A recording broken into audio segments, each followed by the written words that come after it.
looking at inside this passage, that God wants to humble you. He wants you to begin to see. He wants you so down that you believe that He's the only way to get up. That's right. Amen. Paul said, to humble me, He gave me His thorn in my flesh. Well.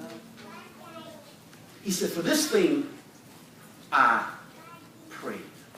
Yes, sir. For this thing I prayed. Tell somebody, God will use your struggle to draw you closer to Him. Paul said, because of this thing was so rough, he said, it brought me so much pain. It brought me so much hurt. It brought me so much difficulty that 3 times I said, Lord, move this. Lord, move this. 3 times it drew me closer. It made me pray. But God doesn't explain stuff in your life.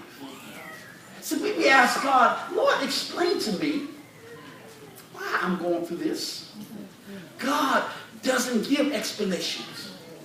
Look at the text. I want you to see this inside the passage. Look at verse number 8. Here he expresses this issue, verse number 8. Concerning this thing, I prayed with the Lord 3 times, He might depart from me.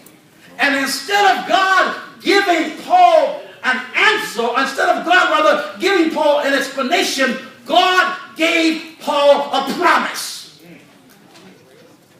God doesn't explain. We don't look for explanations. We ask for a promise. So God said, no, I'm not going to move the mountain. But what I'm going to do for you, I will give you more strength to climb it. Lord, this is heavy. Lord, it's a burden too much for me to bear. Lord, what am I supposed to do? And God said, I will not move it. I knew what you needed when I gave it to you, and that's why you got it. But what I will do on your behalf, I ain't moving nothing, but I'll give you more strength. I'll give you more grace. I'll give you more power, but I ain't moving it. You're going to fight with that. You might fight with that thorn all your life, but I'm going to work in the midst of you. I ain't trying to move the thorn. I'm trying to strengthen you. Stop thinking it's all about getting out of stuff. And Lord, I got to go. Won't you move it, Lord? I just can't take no more. I'm dying on the vine. And God said, will you just lean back and let me handle my business? I'm trying to make it better. There's something inside your turmoil. There's something inside your pain. There's something inside your struggle. You're supposed to get out of this stuff. Stop trying to run away. Stand and face your stuff. Say, Lord, I want you to do whatever you got to do to make me better. We sometimes say, you know, Lord, I need more patience. And everybody knows. When you ask God for patience, God gives you patience. How does He give it? There are no quick fixes with God. People ask for patience, like, Lord, give me patience. Like God goes, okay, you want more patience? That but for you, decent about. No, it's okay. You want some patience? Let me give you a situation where you need patience. I don't give patience. I teach it. You will learn to be patient because I'm going to help you learn. I'm not going to answer on the page that you want to answer on, and you're going to learn the way. And you do that with your kids all the time. I be having the kids at the house, bless their little soul here. They want stuff now. I went now. No, baby, we won't eat later. No, I'm right now. I'm dying. An hour. My body can't survive another 10. No, we're going to do this in about another hour. Another hour, we're going to eat in a hour.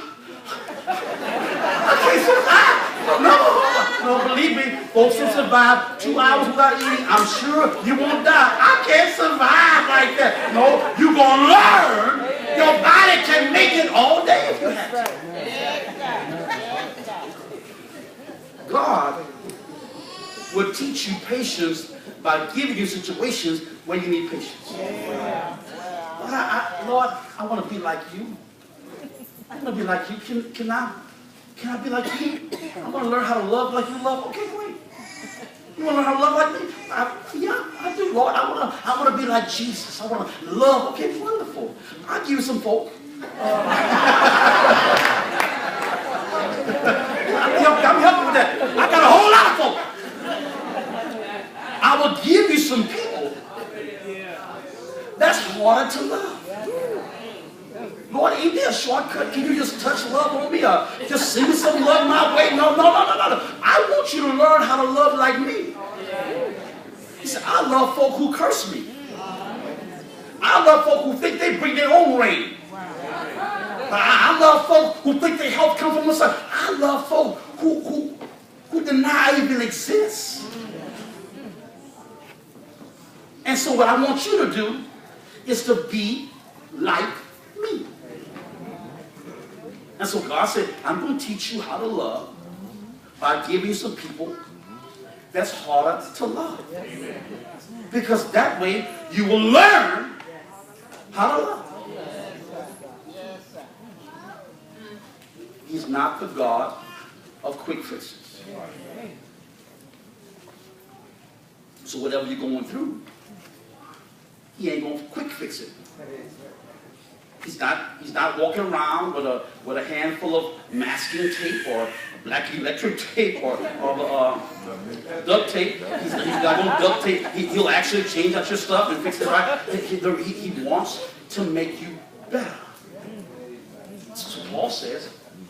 Inside of our text, Paul identifies the necessity that God will use all this stuff to draw you closer, and then God will make you a promise. He may say no to your prayer because it ain't about that.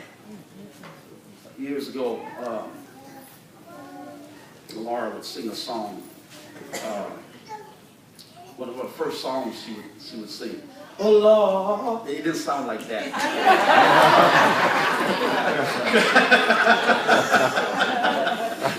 Don't move the mountain, but give me the strength to climb. Yeah. Lord, I don't bother nobody. I try to treat everybody the same. But every time I turn my back, they scandalize my name. You ain't got to move a mountain. Just give me the strength to climb. And that's what Paul said. God's plan is not to move your mountain or move your thorn or move your struggle. It's about giving you more what you need so you can successfully achieve your objective. That's why you allow stuff in your life. So maybe the better prayer for you is not, Lord, move it, but Lord, help me to quickly get. Not Lord, move it. Lord, move it. It's Lord, could you help me to quickly learn? So I can quickly get past it. I mean, whatever, but God, even then, again, he's not the God of a quick fix. This is really, totally free. We do marriage workshops. I always tell folk there's three stages of a marriage. Marriages have 3 stages, and I explained that the first stage is called the honeymoon stage. And your honeymoon can actually end on the day you get married. But it can go up to 2 years. And then I explained that the second stage is called the disappointment stage. And for men, disappointment can last 7 to 14 years. And for women, disappointment can last 14 to 21 years. The reason it lasts longer for women than men is because when a woman marries a man, she already knows why she don't like you. She knew that, and she married you knowing what she didn't like about you, but she assumed she could change you, so she went along, and by that time she's figured out she ain't changing you, because men do what makes sense to men, and so you go forth with the disappointment. It's not all downhill, but the point is that you continue in the disappointment stage until he was called the reality stage. The reality stage actually, the enjoyment and value in the reality stage is higher than it was in the honeymoon stage. Because of the reality stage, you begin to realize that your level of enjoyment in this relationship is going to be more about you than your partner. You stop saying, you ain't making me happy, you ain't making me, you ain't making nothing, I ain't expecting to make nothing, I know how you is. And so you kind of go to a picture. You got to get to a point and say, that's the reality. No, I'm not going to be happy. Where's your wife today?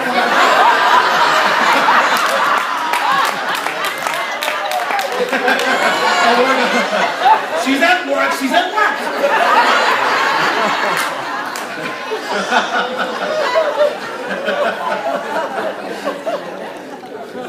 But the point is that in the reality stage, it becomes better because you stop looking at everybody else. You conclude, you know, if I'm going to go to a movie, you ain't going to take me, I'm going to mom. But your level of enjoyment change because you begin to realize you stop leaning and depending on somebody else to fix you. God says the reality stage of our relationship with you is you'll understand I'm going to let you go through stuff.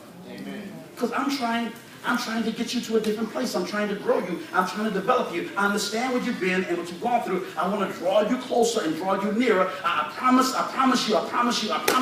I know what it's like. Lord, move it. No, I can't. I'm not going to move that, baby, because I got a plan for you. There's a reason behind this. There's a method to the madness. There's something I'm trying to achieve. And I'm going to achieve my objective inside of your life. It might hurt you. It might be developmental fire, but I'm going to accomplish my goal inside your life. My youngest granddaughter, Mario, she sleep? But I said, oh, she's fine. She has a strong will. And my daughter has worked so diligently with her to help her to adjust that and to mold that. And all the adjusting and molding is painful. I mean, she's got to go through pain to adjust, and there's a spanking here, and there's you can't have this right now, and all that. She got to go through a whole lot of hurt, a whole lot of pain, because her mom's thinking, can you understand, I need a time that's going to come right now at 2 years of age. You really think that everything you want, you should have it, and maybe the world you living in don't function that way. And so I can't help you by letting you do what you want. You got to go through a whole lot of pain right now to save you. I got to go, right now, you crying right now, you got to go to bed at night crying. I mean, right now, you feel like you can't survive, I can't make it, mama. I got a hair on my show. Why